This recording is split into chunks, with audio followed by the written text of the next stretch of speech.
TV Gracia presenta entrevistas impactantes, hechos impactantes, abusos, violaciones, maltratos, cometidos bajo el nombre de alguna religión, narrados por las propias víctimas.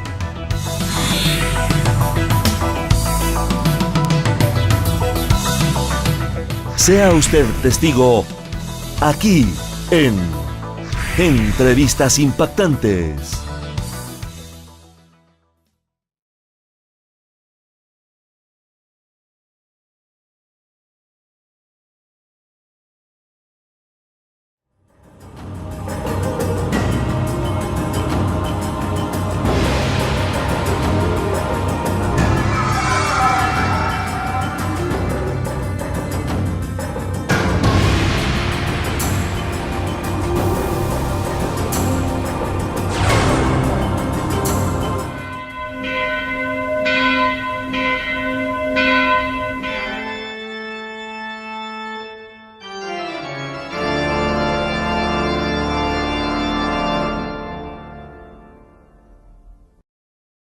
Y para el último jueves de marzo, me parece que fue, quizá 1 de abril, Maciel abusó de mí por primera vez. Yo hice una rabieta, lloré, me hizo mucho daño. En el año de 1994 fui abusado sexualmente por el sacerdote Nicolás Aguilar Rivera. Padre Nicolás Aguilar Rivera, este sacerdote tiene ya ahorita denunciado 110 niños que ha violado. No sabemos cuántos niños más haya violado que por miedo no han dicho nada. Y me dice, ¿te masturbas? Me pregunta que si me masturbo. Yo le dije que no. ¿De verdad? Le dije, no, la verdad es que no. Y entonces me dice, lo tengo que comprobar, no digas mentiras, porque ese es pecado, ¿no? Bájate los pantalones. Entonces me bajé los pantalones, bájate los calzones, hasta los tobillos, ¿no? Sigo haciendo de las suyas y ahora vemos más de 100 víctimas, ¿sí? Y nadie dice nada. La principal conclusión de la comisión es que la Santa Sede adoptó políticas y prácticas que llevaron a la continuación de abusos y a la impunidad de los responsables. Me siento interpelado a hacerme cargo de todo el mal que algunos sacerdotes, bastantes en número, no en comparación con la totalidad. Hacerme cargo y a pedir perdón del daño que han hecho por los abusos sexuales de los niños. Señor, me has mirado a los ojos, sonriendo, has dicho mi nombre. Desde hace décadas estalló un escándalo en la Iglesia Católica a nivel global. Un escándalo que ha causado polémica y que ha causado también el cuestionamiento de los cánones más íntimos dentro de la Iglesia. Le estoy hablando del caso de abuso por parte de sacerdotes católicos a niños, a menores de edad. Aquí en México han destacado varios casos, quizá el más emblemático sea el del padre Maciel. Un padre muy cercano a la clase económicamente poderosa del país y del mundo que logró obtener cantidades multimillonarias para el Vaticano. Sin embargo, el padre fue acusado de abusos sexuales en el Vaticano. A lo largo de este programa analizaremos la historia de los abusos sexuales por parte de sacerdotes católicos a menores de edad. Platicaremos con defensores de víctimas que han sufrido estos abusos. Analizaremos si es necesaria la modificación de ciertos cánones, de ciertas reglas dentro de la Iglesia para que esto termine de una vez por todas. Mi nombre es Luis Cárdenas, bienvenidos, esto es Punto Cero. Comenzamos. En el caso particular del peso, lo que hemos visto es que se exageran los movimientos. La Secretaría de Marina Armada de México informa... Cártel de Jalisco Nueva Generación. Aprobado en lo general y en lo particular. 9 en contra. El presupuesto de egresos de la Federación para 2014.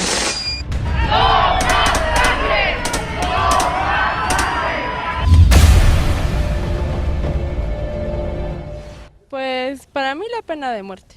Que sí los metan a prisión, que los enjuicien como una persona civil. Yo creo que deberían de tener castigo judicial y obviamente recluirlos como cualquier otra persona. Que sean excomulgados de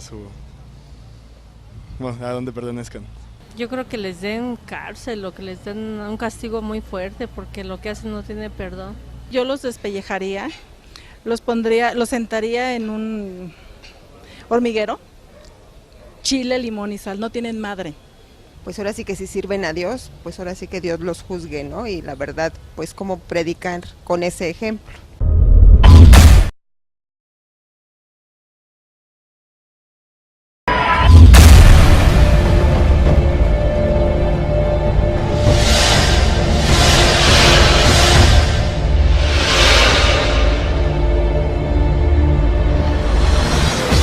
Hasta el momento son al menos 800 sacerdotes católicos que han sido separados de su cargo por órdenes directas del Vaticano. La Iglesia los ha encontrado culpables de haber abusado sexualmente de menores de edad. Sin embargo, no en todos los casos la Iglesia ha coadyuvado con las autoridades. No en todos los casos han sido entregados estos sacerdotes a la policía para que paguen, para que respondan por lo que realmente es un delito. Se abre el debate hasta dónde llega la justicia de la Iglesia Católica y hasta dónde puede llegar la justicia del Estado. No únicamente del Estado mexicano, sino del Estado en todo el mundo, para que estos sacerdotes terminen por pagar sus delitos, para que estos sacerdotes terminen en prisión.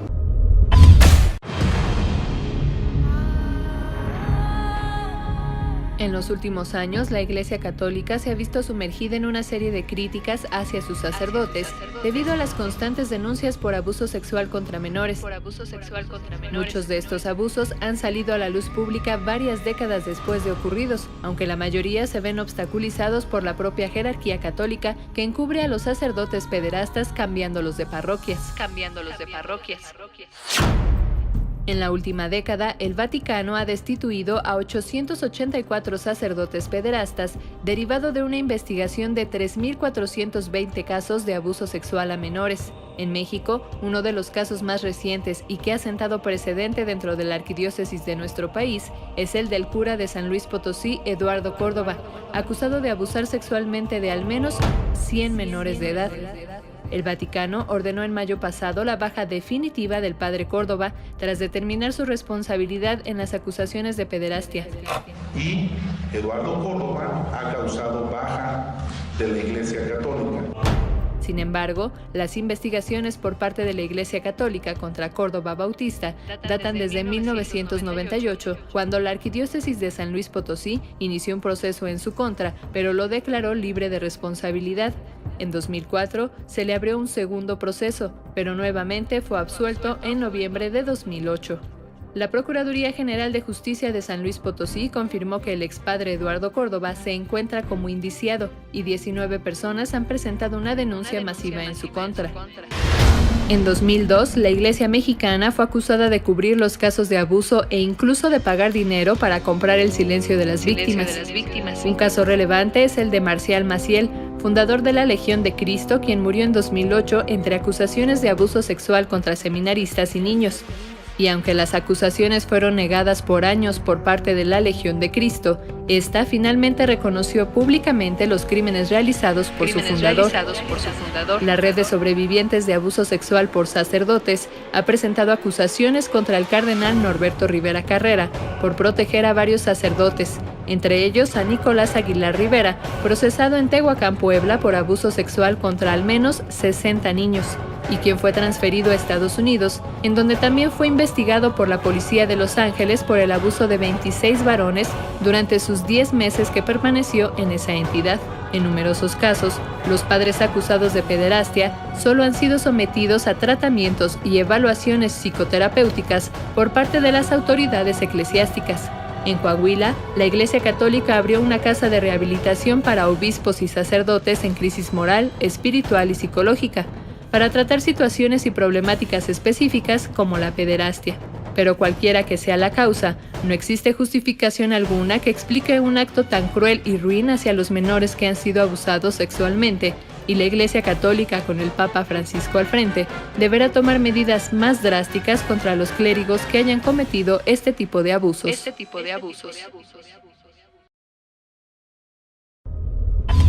Uno de los datos muy importantes, muy relevantes, es que la mayoría de las víctimas tardan tiempo, a veces mucho tiempo, en poder expresar lo que vivieron, especialmente cuando son muy pequeños. Incluso tratan de borrarlo como mecanismo de defensa frente a una agresión de esa naturaleza, porque no lo pueden creer. Hay un conflicto interno brutal, pero hay un segundo problema también muy fuerte, a nivel de las familias.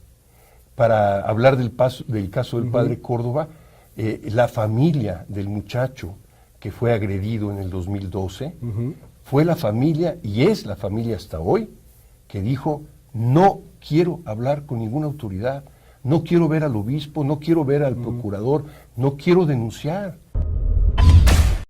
El día de hoy hablamos sobre los delitos de abuso sexual en la Iglesia Católica, sobre los sacerdotes pederastas, y nos acompaña Alberto Atié. Él es un ex sacerdote católico y también uno de los principales defensores aquí en México de las víctimas de sacerdotes que han abusado sexualmente a menores de edad.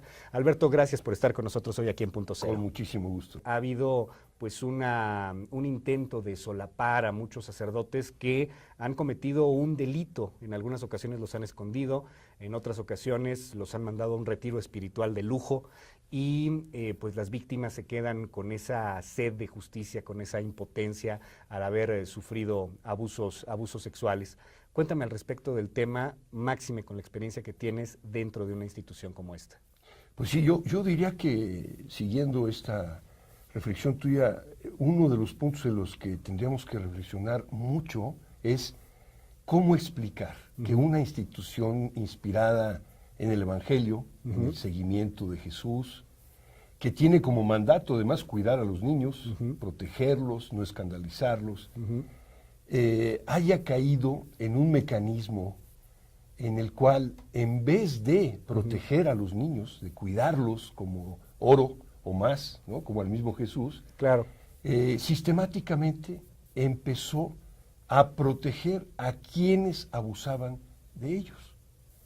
Entonces, en este proceso histórico hubo siempre, obviamente, una enorme controversia. Nos tocó a nosotros vivirla con los casos que tuvimos que enfrentar, como el del padre Maciel, el del padre Nicolás Aguilar, y actualmente el del padre Córdoba, en donde, al parecer, la Iglesia queda desconcertada de que le señalemos víctimas, denunciantes, organizaciones, e incluso el Comité Internacional de los Derechos del Niño de Naciones Unidas, últimamente, en mayo, dio su informe final, en donde se les señala que hay un modelo sistemático de protección, hay todo un mecanismo interno que busca proteger a quienes abusan para salvaguardar su imagen. ¿Cómo es trabajar con estas víctimas? ¿Qué es lo que sienten cuando están haciendo este proceso? Hoy tenemos mucha mayor claridad sobre el fenómeno, ¿no? Y efectivamente, uno de los datos muy importantes, muy relevantes, es que la mayoría de las víctimas tardan tiempo, a veces mucho tiempo, en poder expresar lo que vivieron, especialmente cuando son muy pequeños. Incluso tratan de borrarlo como mecanismo de defensa frente a una agresión de esa naturaleza, porque no lo pueden creer. Hay un conflicto interno brutal, pero hay un segundo problema también muy fuerte, a nivel de las familias. Para hablar del caso del padre Córdoba, la familia del muchacho que fue agredido en el 2012, fue la familia, y es la familia hasta hoy, que dijo: no quiero hablar con ninguna autoridad, no quiero ver al obispo, no quiero ver al procurador, no quiero denunciar. El daño que han hecho a mi hijo es tan fuerte que no quiero saber nada de nadie. Tocas el tema del padre Eduardo Córdoba, del padre en San Luis Potosí, encumbrado políticamente, muy cercano a la élite política de San Luis, inclusive con algún puesto dentro de un consejo ciudadano que tenía relación estrecha con el gobierno.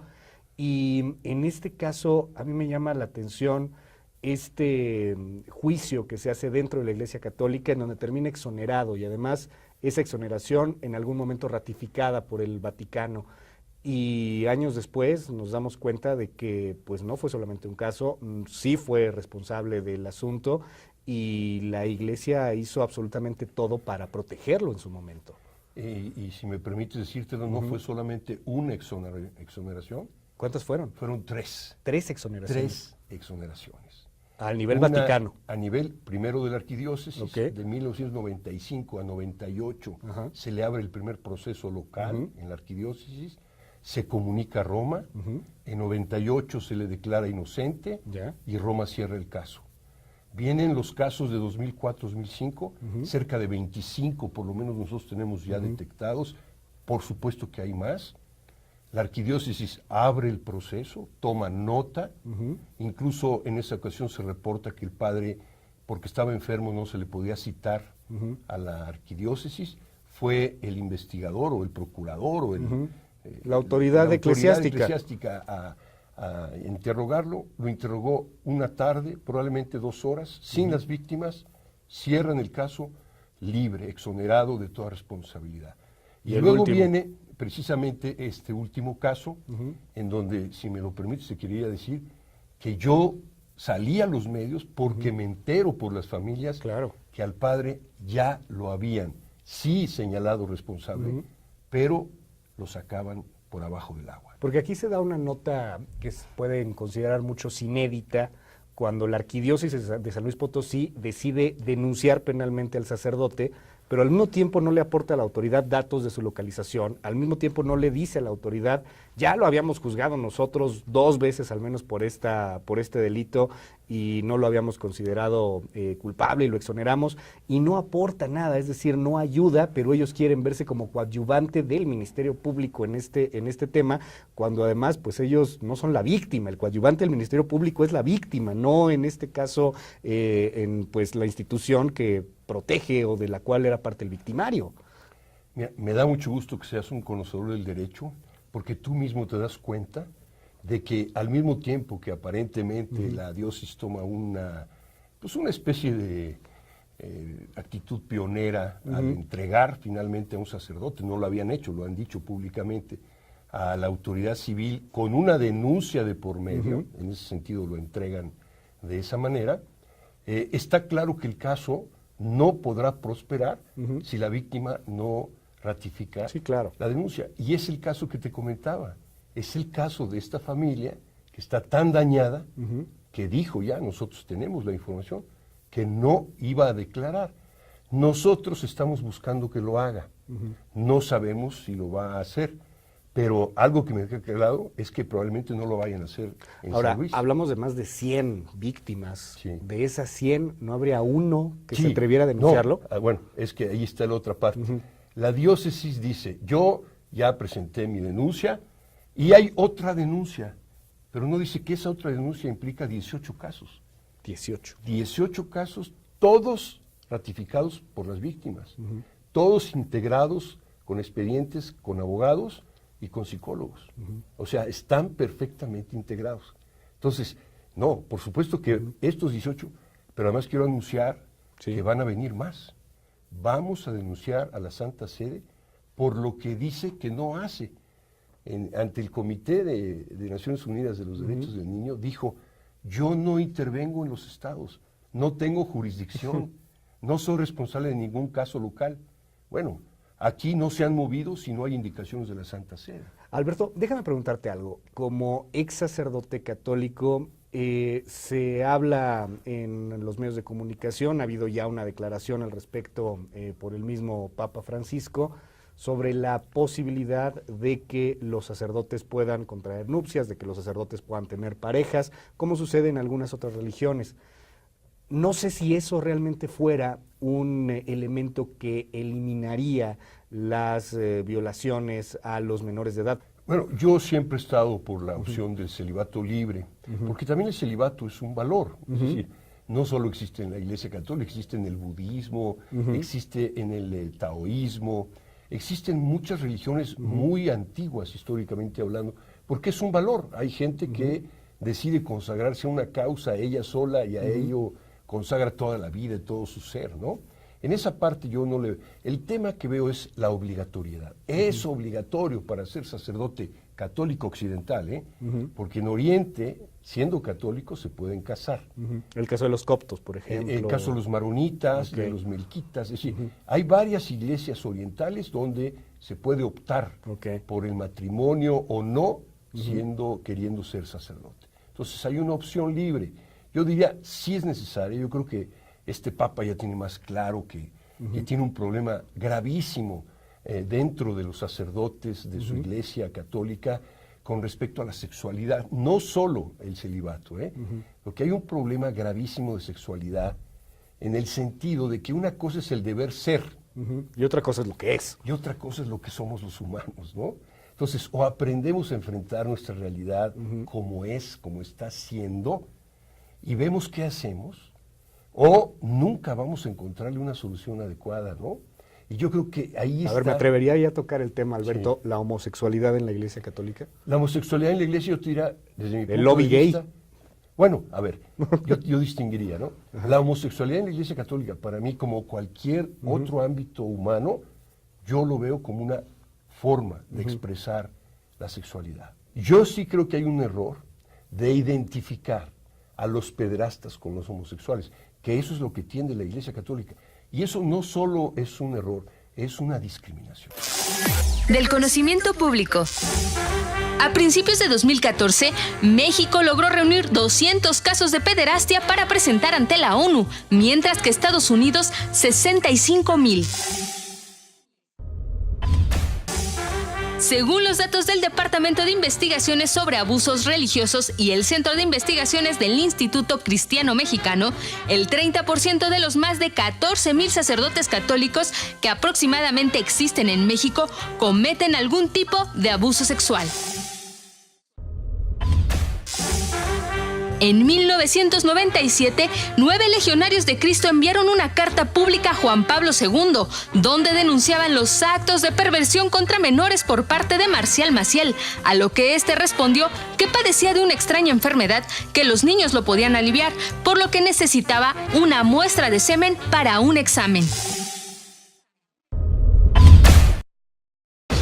Uno de los últimos casos emblemáticos en nuestro país en torno a los sacerdotes que han abusado sexualmente de niños es el del sacerdote Eduardo Córdoba, muy allegado a la clase política y económica de San Luis Potosí. Córdoba, de acuerdo a lo que señalan algunos activistas, pudo haber abusado de al menos 100 niños en los últimos 30 años. El sacerdote les preguntaba si se masturbaban y después los obligaba a tocar sus genitales. En este país, los casos de pederastía han quedado, en lo general, en la impunidad. En este país, lo único que se ha realizado son juicios del Vaticano, juicios eclesiásticos que no tienen ninguna validez ante la justicia mexicana. Se abre el debate también entre los cánones más internos de la Iglesia Católica, entre los principios y valores más íntimos de una religión. ¿Será necesario eliminar o considerar que sea opcional el celibato para que estos hechos terminen? Como siempre, la mejor opinión viene de un ciudadano informado sobre el tema. Como siempre, la mejor opinión viene de usted. Yo soy Luis Cárdenas. TV Gracia presentó Entrevistas Impactantes. Recibimos que usted despierta del engaño de la religión y comienza desde hoy a crecer en la gracia de Jesucristo. Para más información, visite o escríbanos a... Le declaramos bendecido con toda bendición.